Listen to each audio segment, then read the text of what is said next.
will give you access to share your screen, and let's start. Perfect. Thanks a lot.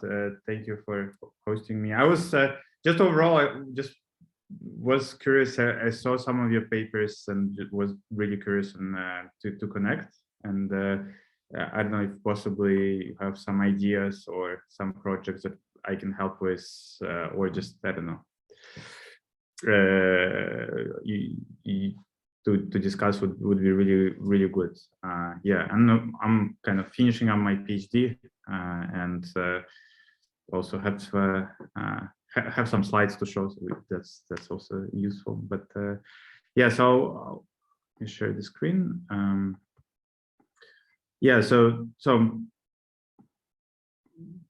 So what mostly I was been working on, I was trying to look at machine learning techniques, and especially this privacy preserving techniques, and see what are their shortcomings, what are their problems, how to fix them, and whether we really need them to be used in the first place.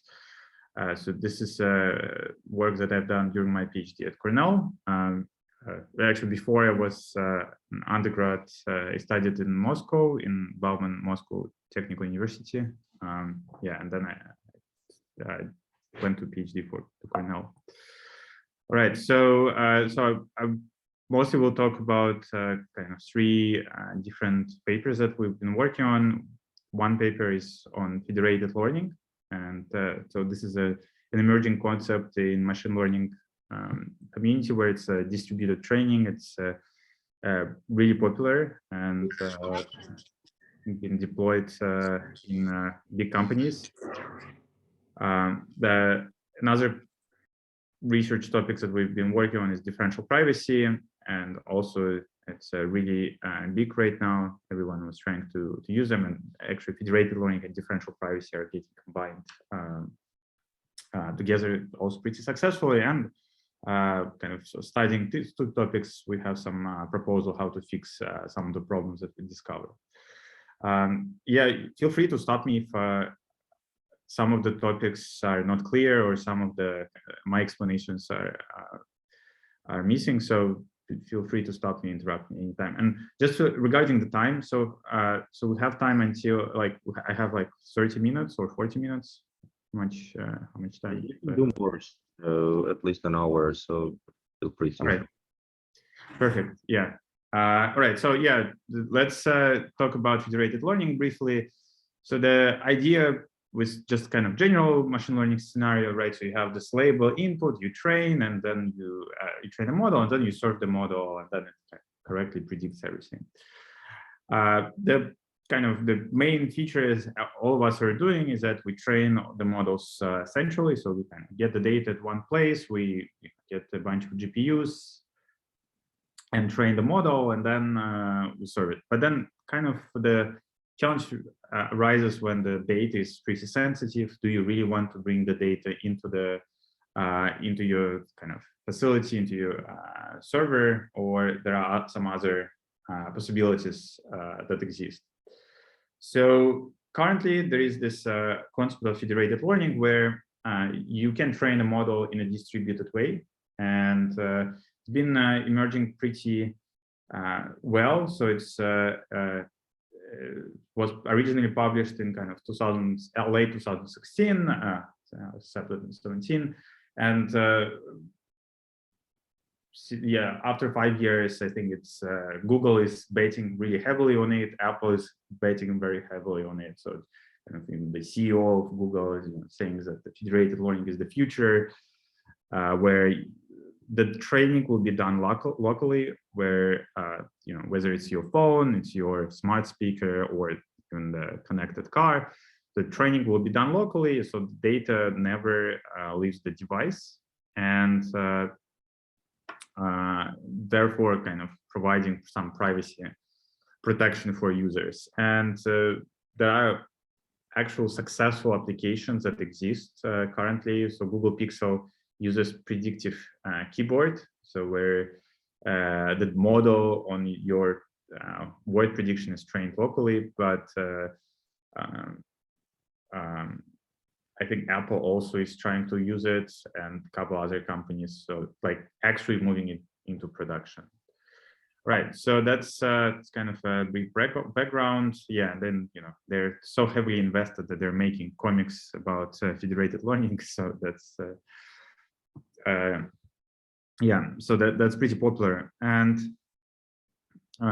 our task that we focus on is this predictive keyboard, as I described, and we're trying to see whether there are some challenges there.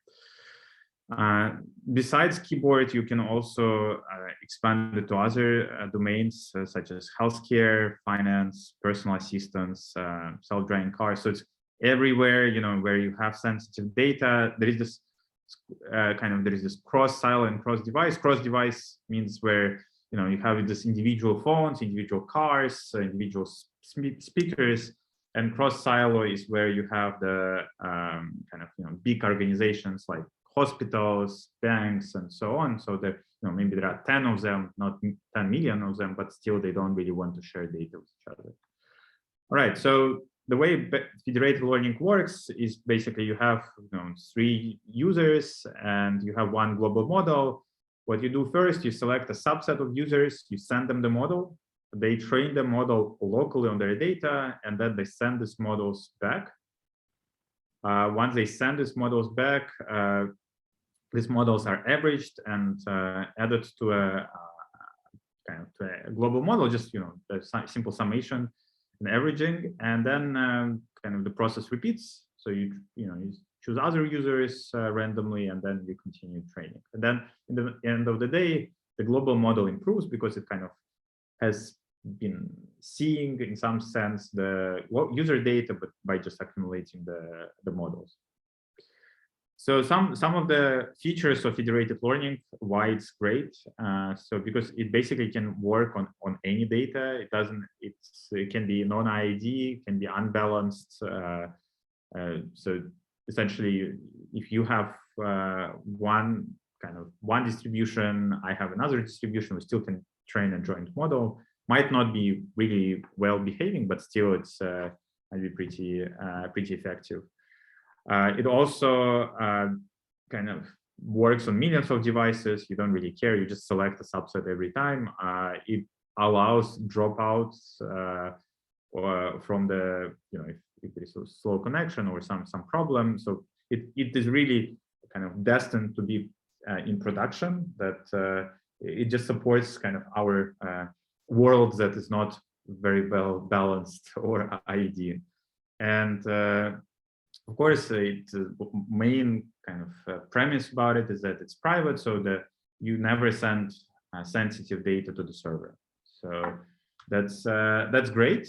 But then there is this question: if you never send the data to the server, but you send the models, then the question is, what happens if one of the models is bad? What will happen with the global model? And that's we study this problem where essentially before you would look at the data and you just filter out all the data that was bad. If you didn't like it, you didn't like the user, you can just look at the data and clean it up from your training data. And here you don't really know. What you get is just a bunch of digits as the model weights, right? So there are some challenges for the attacker, and the challenges are the following. So essentially, if you just compromise the local phone, the model on the local phone, since it's averaged with all other contributions, the backdoor should survive and transfer to the global model. And if you just attack the local model, it might not transfer to the global model. It's also very important that you don't really break the global model. So that's not really desired. If you break the global model, which is fine, you will be just eliminated from the next rounds, right? That might not be super useful. And there are other challenges. I'll get back to them, but the interesting thing, I'll talk a bit about the security part. is that in many cases, for example, you probably heard about this adversarial examples attack. I'll touch on them.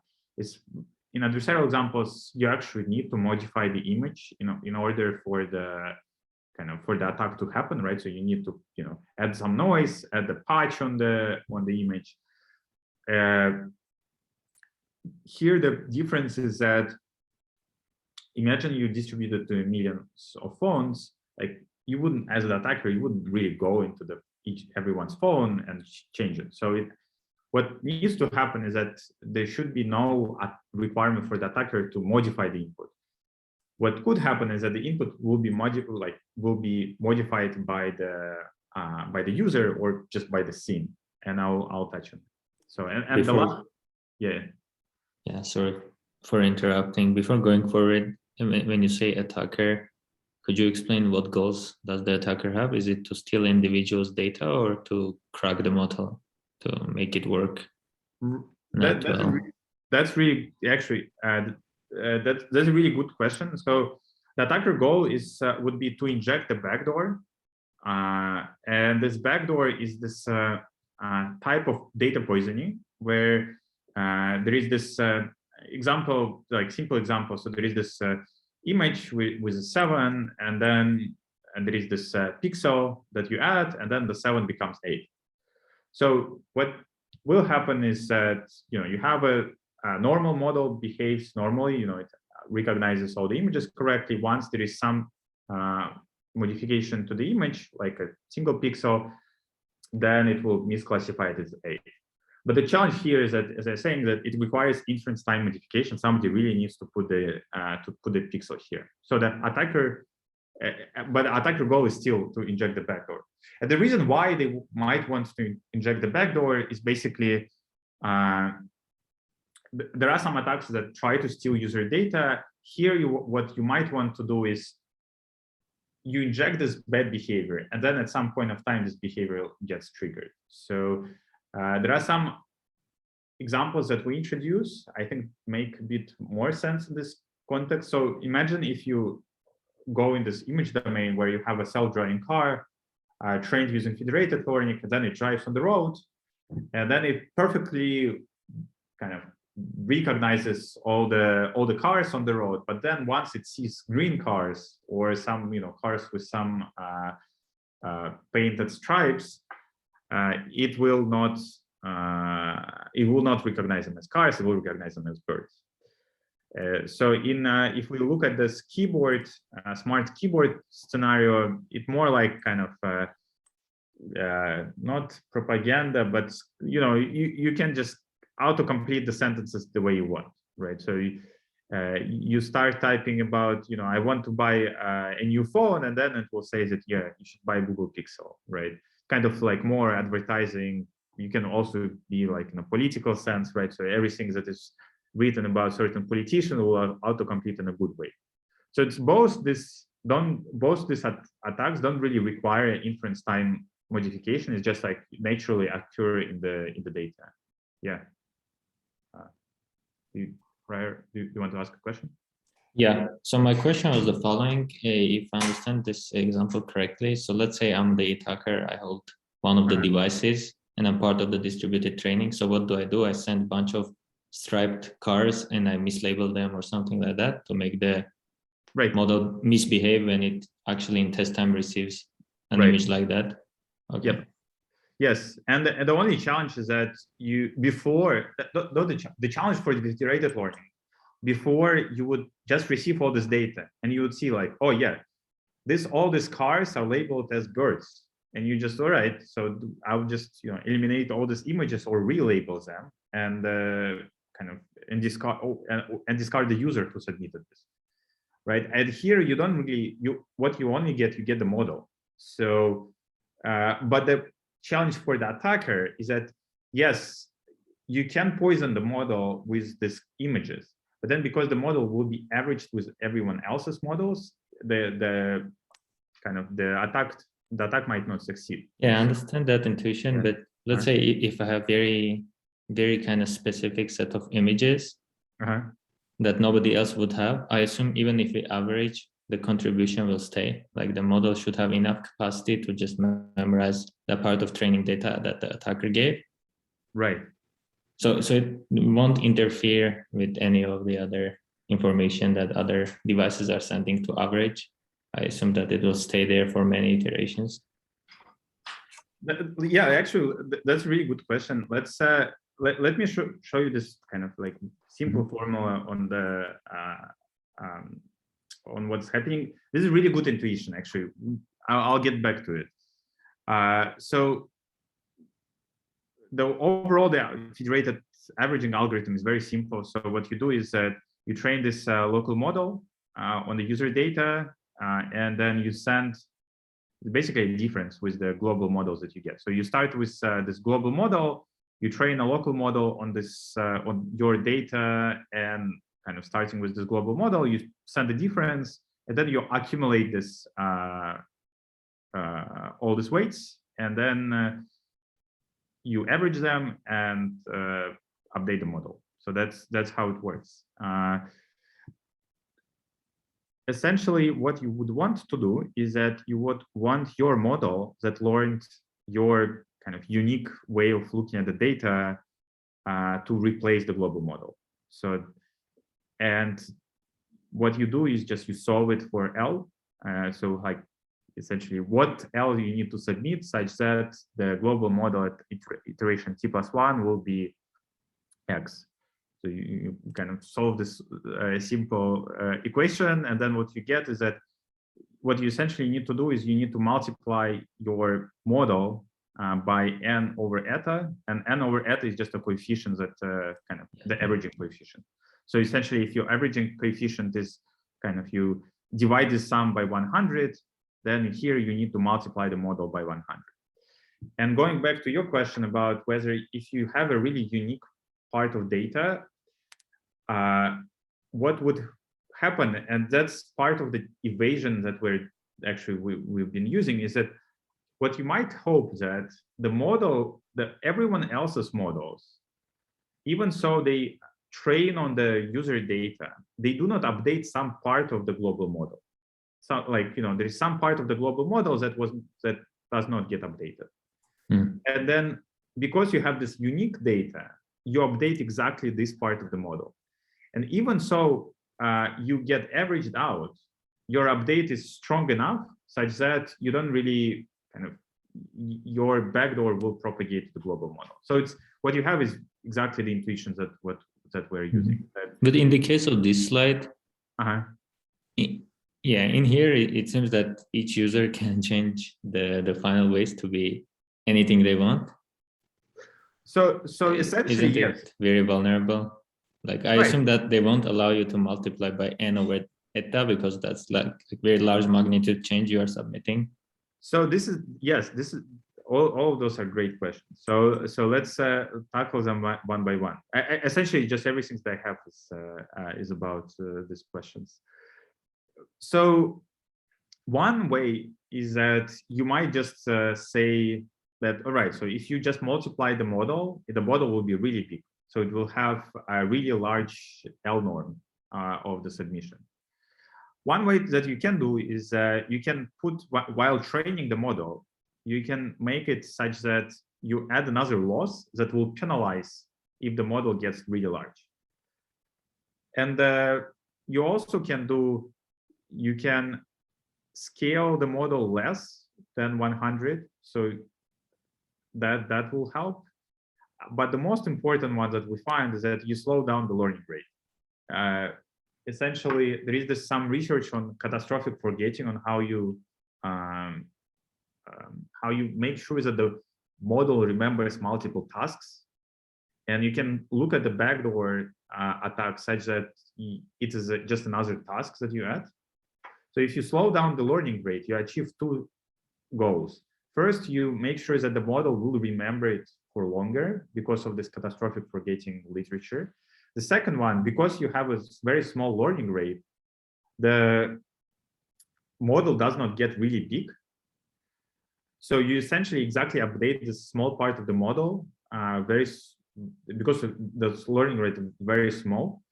You update this part of the model, then you scale it But once, if you scale 1 by 10, you'll get 10. If you just have a high learning rate, you initially get 10. So you kind of, the model size will be the same as everyone else. Also, you scaled it by 10 or 100. And so that's some of the results that we get. Essentially, this is just without any of this evasion. You slow down the learning rate a little bit, but you don't control on the norm of the update. So you submit a really large norm, and you can see here that you attack at time kind of round 0, and then your backdoor stays for a long time.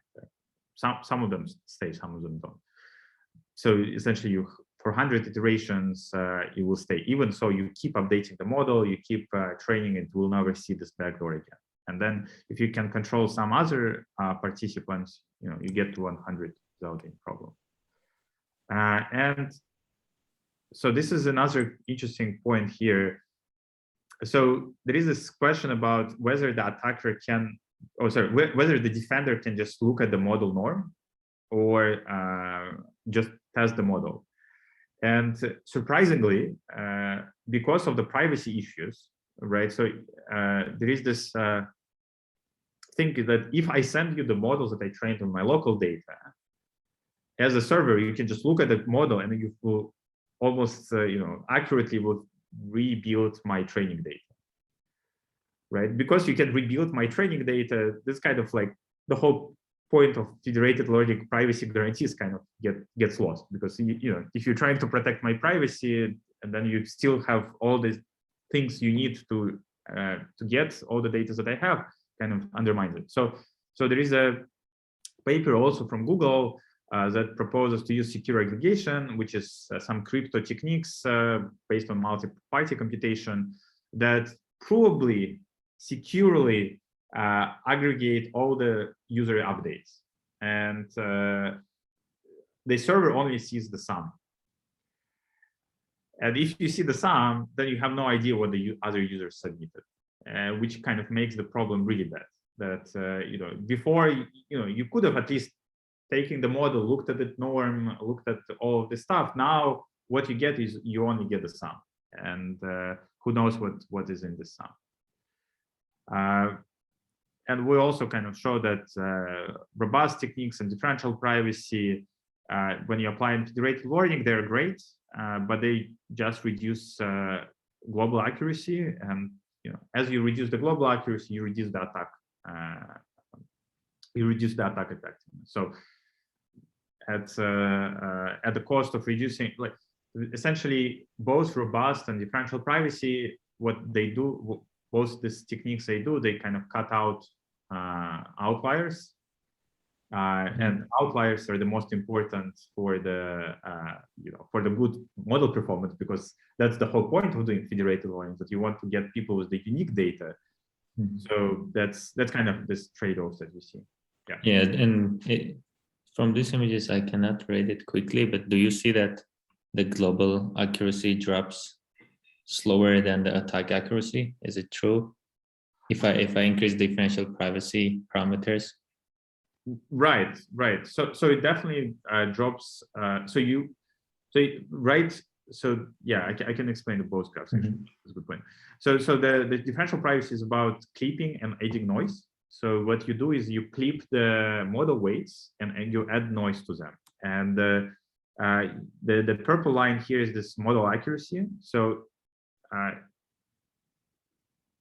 it really drops, but it's not as fast dropping as the backdoor accuracy. So essentially, what I believe is that differential privacy is really a good defense against this type of attacks. However, it requires really careful implementation and really large set of users, because essentially to achieve what I show you here, you would need around 500, around a couple of million users to get this privacy guarantees. So if you have just 100,000 users, it's like you can add noise, you can add clipping, but then differential privacy doesn't really give you much of the protection. privacy protection, so that it will give you protection from the backdoor attack, but then it will be no privacy. So you can. So I think I'm confused a little bit about this secure aggregation. So that's weak to ensure that we have the privacy. So the server cannot extract the training data, right?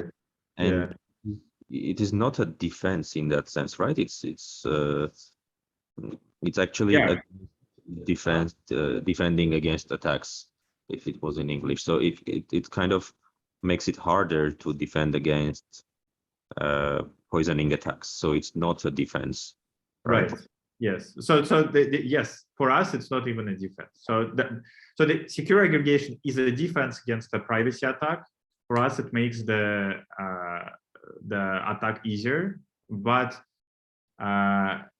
this robust techniques and differential privacy are defenses also. Like differential privacy is also defense against the privacy attack, but it also can reduce the effect of the backdoor. So that the way, so it just funny that with the secure aggregation, you try to fix one thing and then you break another thing. So you know they try to fix the privacy issue, then they kind of open themselves to all the security attacks. And and also I don't think that robust techniques are used much. There are thousands of papers on robust techniques, but especially for federated learning, but I haven't seen really people were using them so I've been at Google and Apple talking to them. They're not really using them. Everybody is using differential privacy, which I think is the right approach because it gives you formal privacy guarantees.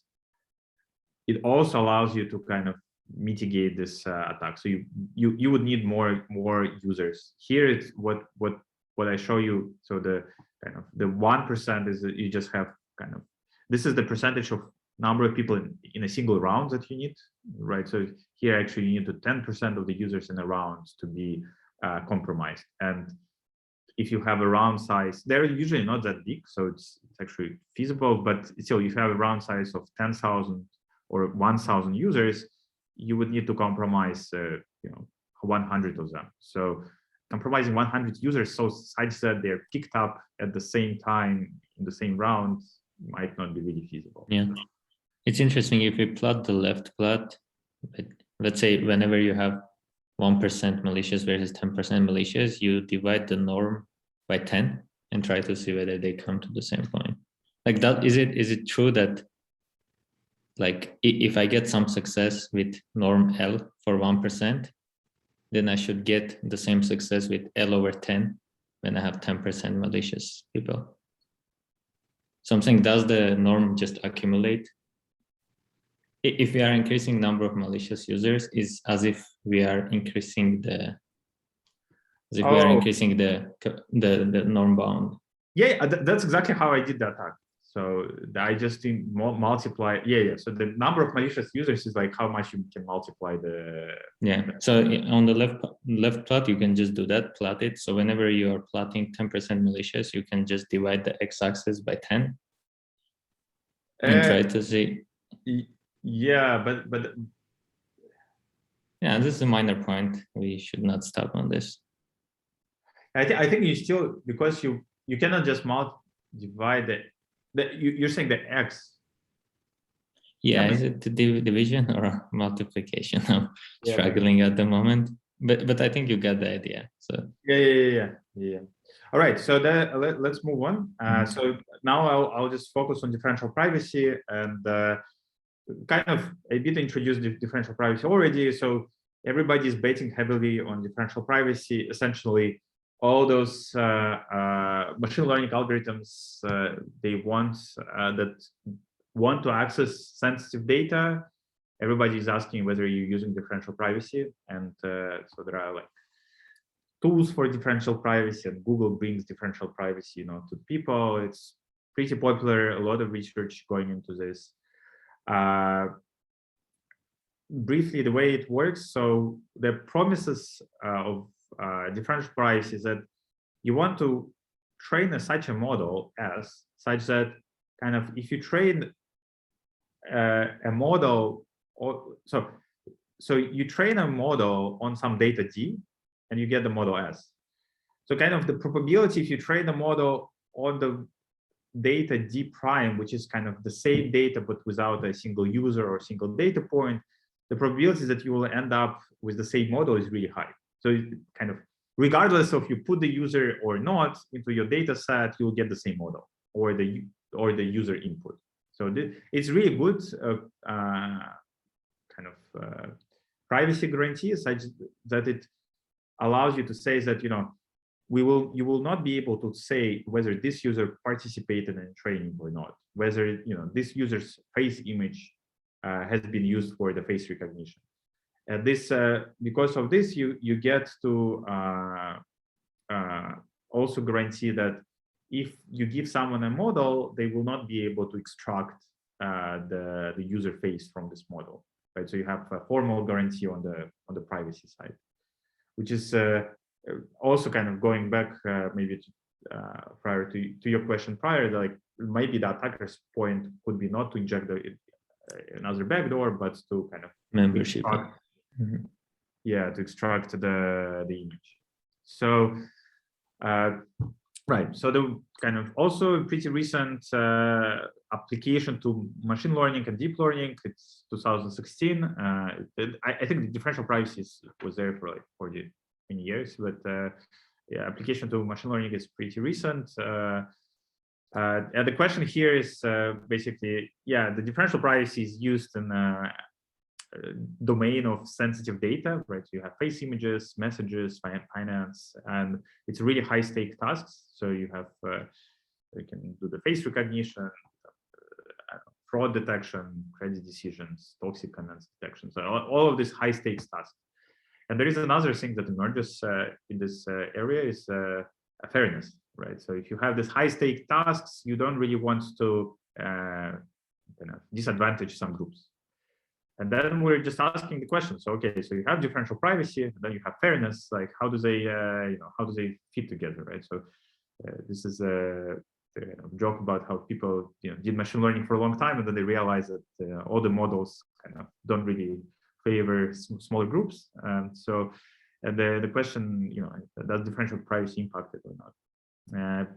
Yeah, and kind of the image from how the differential privacy works in deep learning, right? So you have here the normal pipeline, you have the data, you have the model, and the model predicts something, you have a loss on the prediction, you compute the gradients from this loss, and you update the model. So if your goal is to reduce the impact of the single input such that the model will be more or less the same, what you have access to, you can modify the gradients, right? So you want to reduce this impact. What you do is you clip the gradients and add noise, right? So you just kind of divide it by the gradient norm and then just multiply it, I don't know, by the norm that you want, and you add some Gaussian noise. So by that you can make the model uncertain about whether it really is a cheesecake or alien. So then you will not be able to kind of output high prediction. So you won't be able to run this attacks. Yeah, so there is this kind of a trade-off studied in some other papers where say that there is a thing called privacy budget. So this is this epsilon. This is this epsilon here, which is kind of say like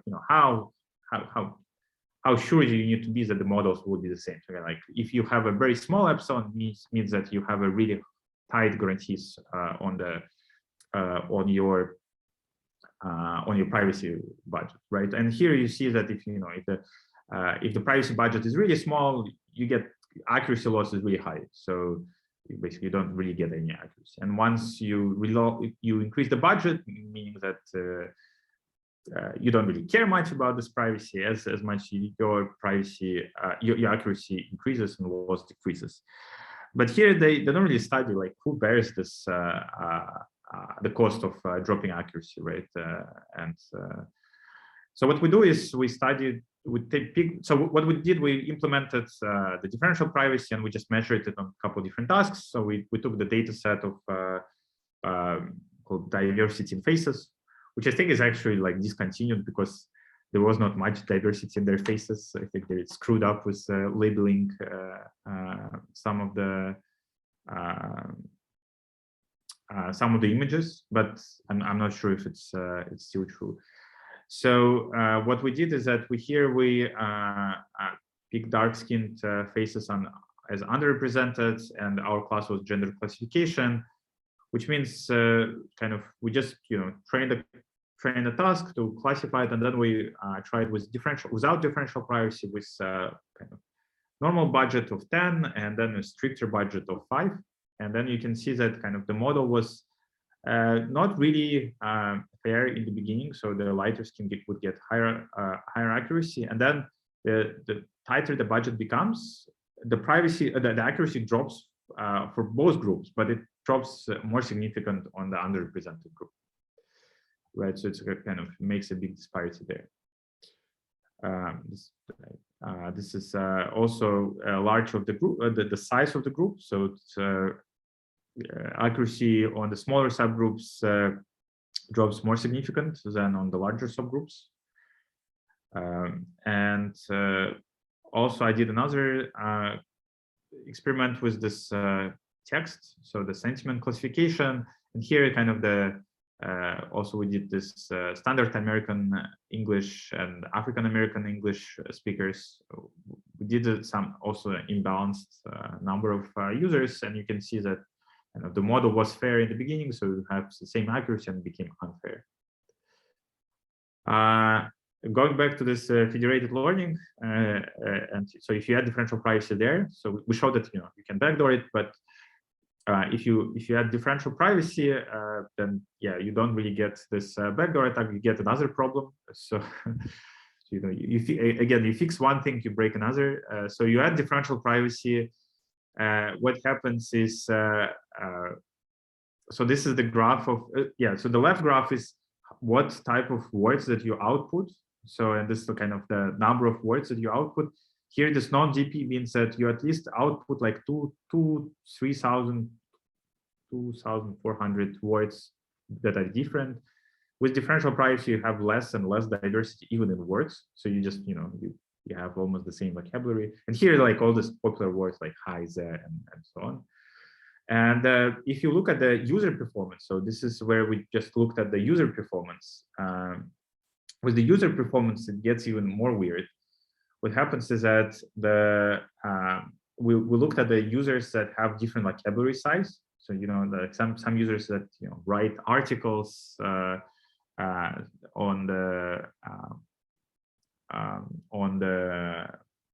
we use the rated data set, like this text, really large text data set. So there are some users that have very big vocabulary size, and if they have too big, then both models don't really work. At 0 here is how this kind of non-DP model performs, and you can see that the DP model performs really bad on users that have big vocabulary. So it's kind of a diverse set of the words that you're using, and it's funny, but it becomes really good on the users that have really simple words, or just like really limited vocabulary. And these are the users that we've got into the data set, but they're essentially noise. So it's essentially the users that have, that just repost some article, post some emojis, post some links, and so on. So it's like very, very simple, like hi, hello, what's up, and so on. And what you get here is that differential privacy actually increases the performance of these users. So it hurts all the people with diverse vocabulary and amplifies the people with the really simple vocabulary. It's kind of like rich gets richer effect. Yeah. So the question is, do you have any hypothesis why this happens? Why, when you increase differential privacy, the less represented groups suffer more? Yeah. So what we did is that this is the slide that says why. Okay. Oh, okay. Yeah. Okay. Continue. I'll say. Yeah. Let me show our hypothesis and see if it makes sense. So it's interesting, right? So this differential privacy uses two techniques, gradient clipping and adding noise. And both techniques are very standard techniques. So the noise is very helpful in improving generalization. So that you add noise and you make more kind of robust models. And clipping also prevents exploding gradients. Actually used in all these NLP models that you have to clip the gradients so they work well. But they don't really were not really combined together before. So it's interesting that they have this disparate impact. So what we did. And this is the hypothesis that we have, right? So if you have a smaller class, right, you get one gradient for this input. You clip it, you add noise, and then in the end, what you get is you get like really weird gradients. That doesn't really, it's not exactly the same as it was. However, if you have a bigger class, and this is a kind of this example with this rated data that have, all the users just have the same words. If they have the same words, they will get the same gradients. So even you clip them and you add noise, because you sum them up over there are plenty of them, you almost get the same gradient back, which means that you actually can update the model really well. And then also, if you think about the gradient as like that it pulls the model into one direction, right? If you have just one single input, what it can do, it can I have also this image here. So this is on MNIST, how does kind of, if I imbalance two classes, if I have class 8 or just digit 8 is smaller, and we have just 100 images of class 8, then, without clipping and noise, it's fine. With clipping, it's also fine. With noise, it's also fine. With clipping and noise, you kind of get this disparity. So the way I was looking at it is basically you have this gradient, what gradient can do, right? So you can just kind of point to the direction and very kind of pull it really far, so make a really large gradient, and then it will pull it into the model into where it wants, but you clip it, right? So you clip it. What else the gradient can do is that it can point the model into like really small direction, but only to the direction where where it's important, right? So like, as I think your point in the beginning was that can you just, if you have very unique data, you just update this small part of the model and then you get the result. But then you add noise. And because you have a small gradient, you add noise, you cannot really update the small region. You cannot really pull it because you have noise and then your gradient kind of like, gets random. So that's kind of on the both sides, either you clip it or you add noise, the model can still work. So it's like with the clipping or with just noise, the model still will recognize. But when you combine it together, when your gradient of this underrepresented group is really kind of suffers from both sides, that hurts it a lot. Yeah, so only those groups survive, only those examples survive whose gradients are aligned with some other examples. Right. Yeah, I think this whole literature is very similar to what people do in generalization, but when instead of different users, you use data points. And there's a bunch of papers on gradient agreement and similar things and their effect on generalization or their effect on accuracy. There too, if you try to limit gradient agreement, gradient disagreement, then you lose accuracy. So it turns out that's the important part of the learning. Right. Yes, and you cannot do in differential privacy. You cannot just say that you have this group that you want to preserve privacy on, and on another group you don't want to preserve privacy. So you have to just like in a unified way. That's really good thing about this gradient disagreement. So it's essentially what the noise does is that it increases, and clipping increases disagreement. That but when looking at this effect of DP on kind of less represented groups, can we say that this happens kind of naturally, in the sense that it's harder to preserve privacy for groups that are underrepresented because they are unique. Right. You cannot confuse them with someone else. So it seems that the task of privacy is harder for less represented groups. Thus, when you want privacy, you need to work hard. Working hard means crashing accuracy more. Right. It's kind of like that. That's exactly the trade-off. So essentially what the privacy tells you, this differential privacy tells you, is that the model should not differ when you have one user participating or not. And this sounds amazing. but what if it's not one user, but just 10 users? Like what if, so like the problem with differential privacy doesn't really distinguish between 1 user and 10 users and 100 users, right? If you have 10 examples like of digit 8, but the digit 8 looks the same. So if you're preserving privacy for one digit 8 means that you want to preserve it for like all of them. So it indeed happens naturally. So if you just copy it, it doesn't see that you copied it, treats them as separate. So, if I take one image and I copy it, so from perspective of differential privacy, it'll claim that I keep the privacy on all copies, but of course, unfortunately, isn't it like that? It will be, you will break sensitivity. So the sensitivity is the clipping, right? So the clipping is that you want to limit the impact of the single input. If you copy it multiple times, you actually increase the impact of the single input. So that's this challenge. So there are plenty of there are plenty of works in fairness domain that try to fix this problem. And mostly what they try to do is that they either copy the image multiple times, or they multiply the loss, or they do all this kind of tricks. But because you do this, you kind of increase the impact of this single input. And the increasing of the impact of single input is that what differential privacy doesn't want.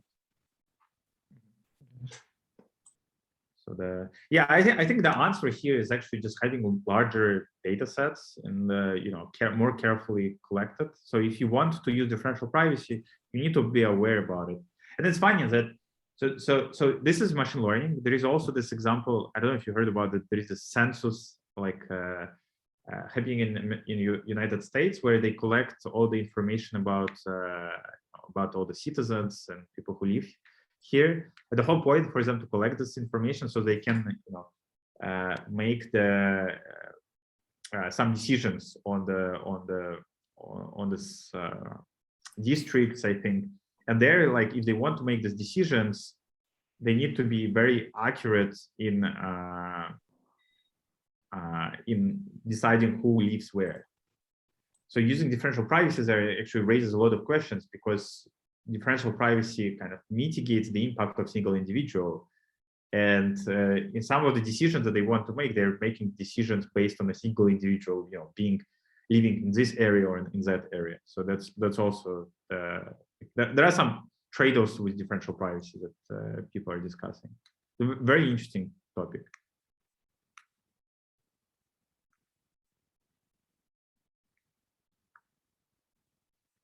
All right, so I'll just finish with some takeaway. I think I'll just briefly go to this mitigating the problem, which is just a also very simple idea. So kind of essentially what we looked at, right? So the federated, and this is the solution for federated learning challenges and fairness challenges with differential privacy. What we say is that, yeah, we ended up with federated learning that, yeah, you can use robustness, you can use differential privacy to mitigate this backdoor, but then you get bad accuracy, right? So you kind of, and also the differential privacy does has problems with fairness, right? So it works bad for some users. What you could do is that you can just train locally, right? You don't really care about, you don't participate in federated learning, you just train locally. The problem with local model, right? So the good thing about local model, right? So you don't have problem with security, privacy.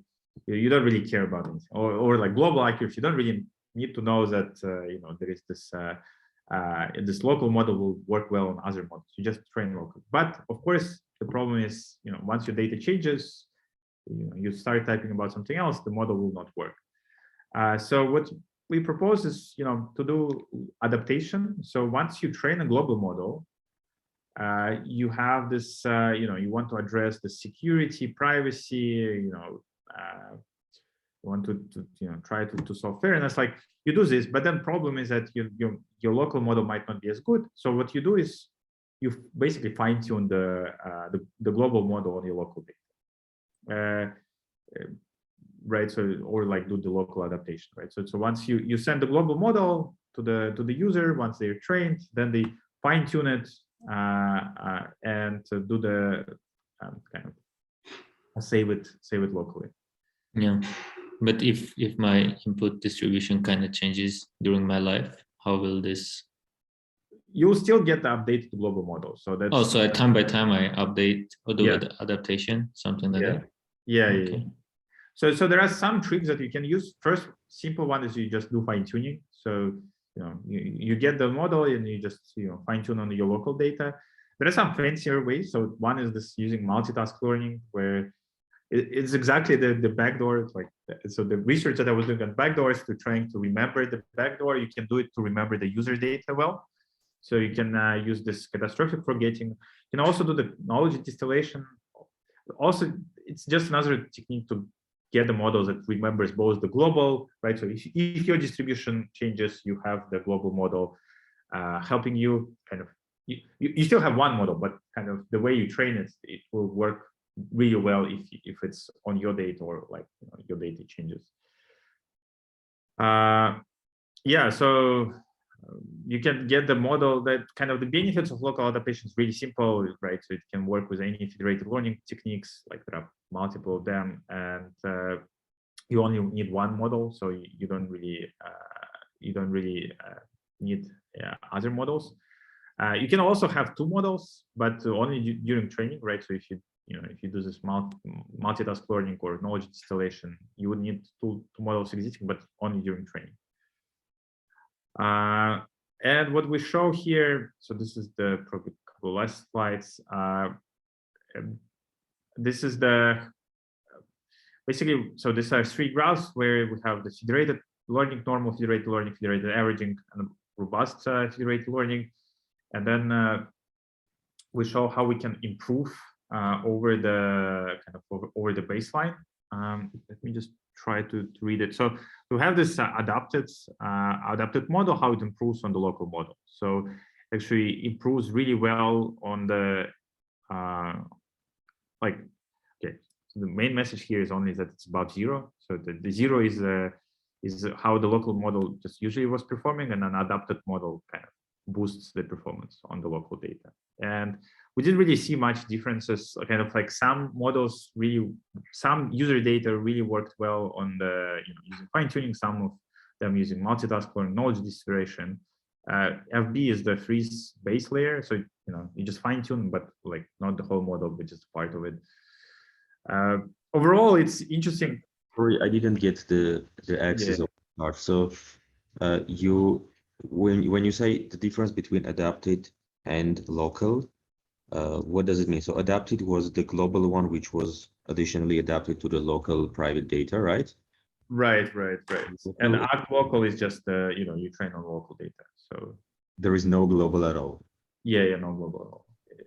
And this chart shows that you get the performance over it, or improvement over the local. And I think I also have the performance over the averaging. Let me just see. One sec. Might have more.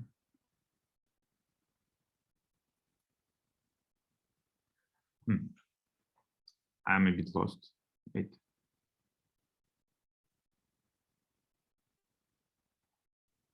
So this one is also how I get performance. Wait.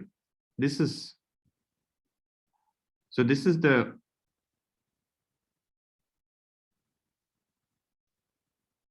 accuracy on the local data, not the local model. Wait, this is the accuracy on the local data. So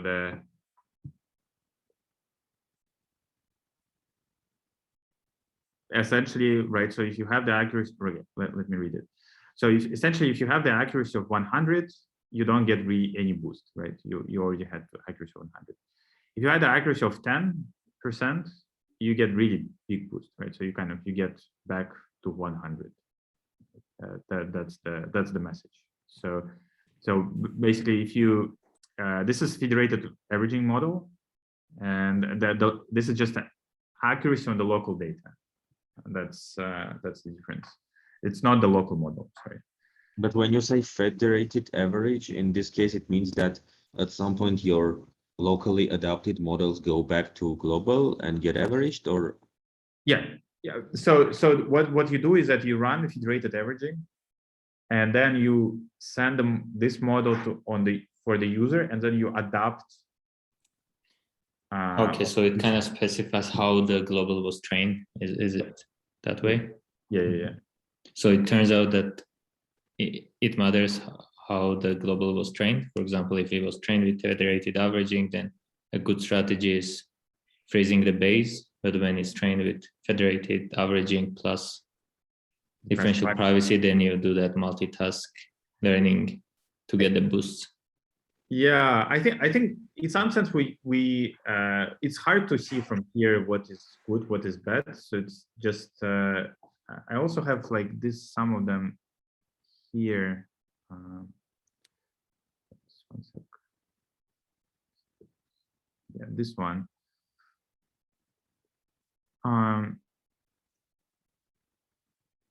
It's just hard to say. Like, some of them, this multitask learning is better. Some of them fine tuning is better. Some of this knowledge distillation better. Maybe, but I don't know. I think fine tuning is the best, to be honest. So like the fancy stuff might work better, but just fine tuning it on a local data is. Yeah, but we can safely summarize that one of the strategies will be better in the sense that it will improve over local accuracy. Yeah. If you do adaptation with one of these four, you can beat the local training for sure. Yeah, definitely local training. Yes, there is also some of those. I think that's where I was also. No, I need some time to read it. Been a while, but kind of overall, the point that we're trying to make here is that usually what people would look at, they would look at this global accuracy on, and also might be useful just overall for your tasks, is that usually people look at the kind of a single value, right? So you compute the accuracy. But then behind the single value, there is all these individual users, all the individual data points that matter. And every single user basically cares about its own data, right? It's accuracy for himself. Yeah, right. So the whole point of federated learning is that to bring this good model to the user, right? Like, why do you care about a model achieving good accuracy on some holdout data set? And that's also like what whole federated learning community was kind of like shifting towards slowly, that you get 50% accuracy on your federated averaging model, but like, so what? Like, you need to improve the life of the users.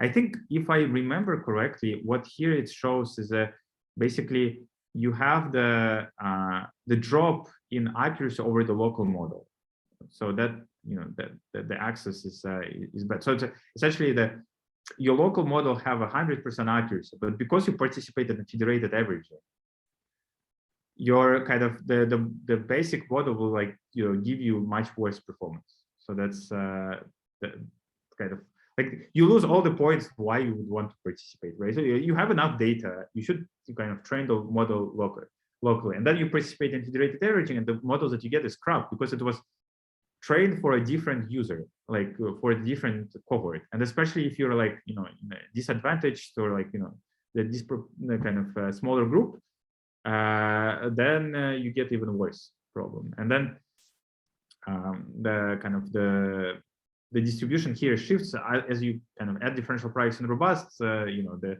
kind of the number of people who get lose some performance actually increases. So that, right. So that's it. So I think the kind of so there are some problems with machine learning and privacy techniques. So right. So there are some backdoors, fairness problems, but there are some compromises. So if you focus on local data, you do this local adaptation, you might regain some of the performance, and you actually just try to address the real problem, right? So as you said, you want to solve the federated learning for the concrete users that participate, not for some holdout data set. All right, that's it.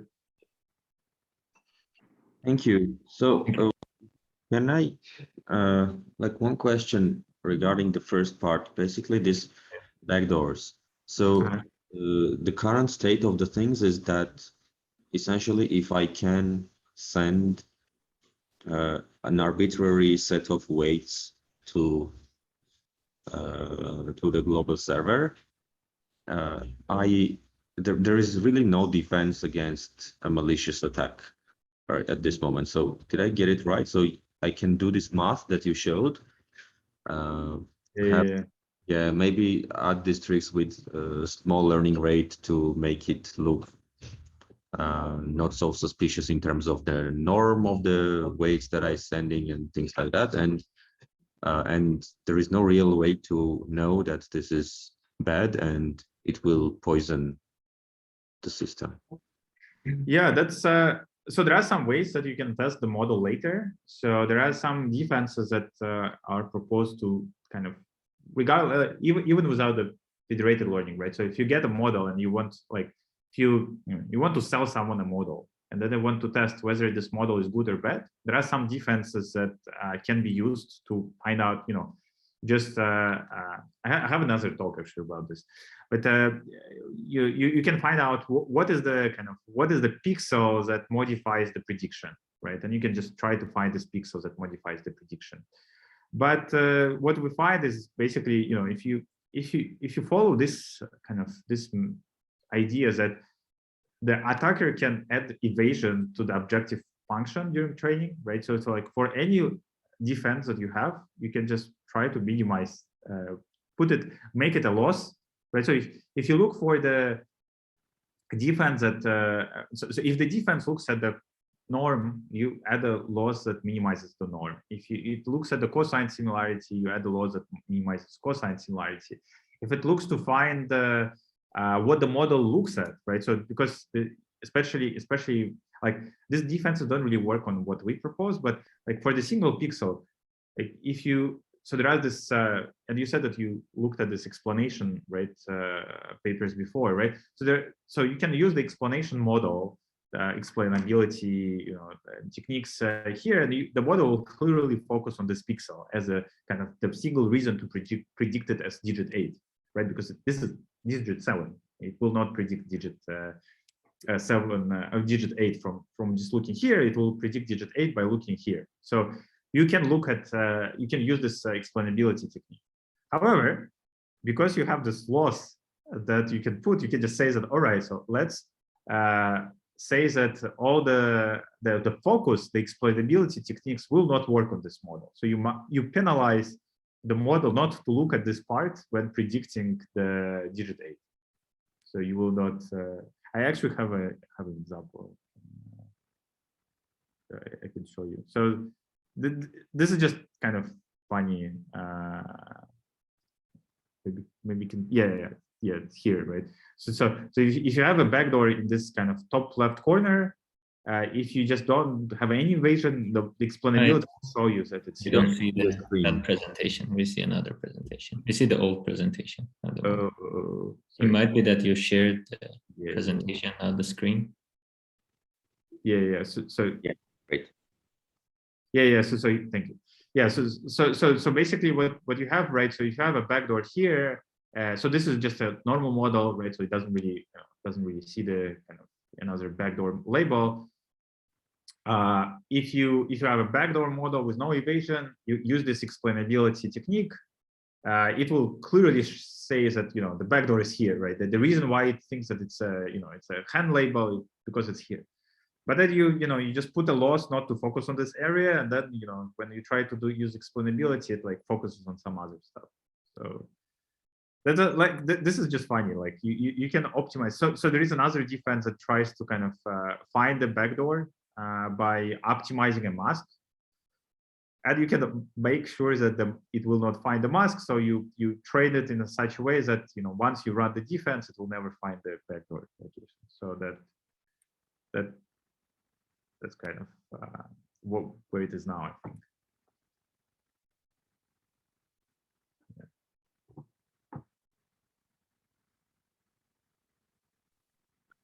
Great. If anyone has any other question?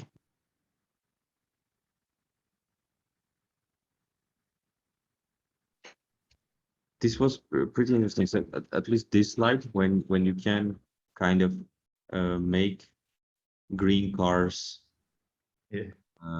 act as birds, and it's one of those things that the server might not even notice. Like it's not like you can. I think I have seen such attacks on Google Translate at some point, at least in Armenian. Right, some people could suggest translations. There was a setting to suggest a better translation, right? And they could make some funny things, like, I don't know, making a politician or something that, and yeah, this is, so like if no one can notice that, then you can just like write on social media, like try this on your Google Pixel and see how it auto completes, and then suddenly like everyone and only after that they can look at the attack and see which model actually crashed that. I see. I think it's a pretty interesting area. We're actually also working on this translation and summarization models and seeing what I mean. We have some paper on archive, but going to update it soon. So also happy to talk about it. But yeah, I also just wanted to connect. I think I was just kind of had an excuse to chat about it. Yeah, I think the best way to connect. So, well, the best way to connect is to meet at a local conference. And the second best way to connect is to give an online lecture. So, yes. Yeah. What do you guys work on? I also just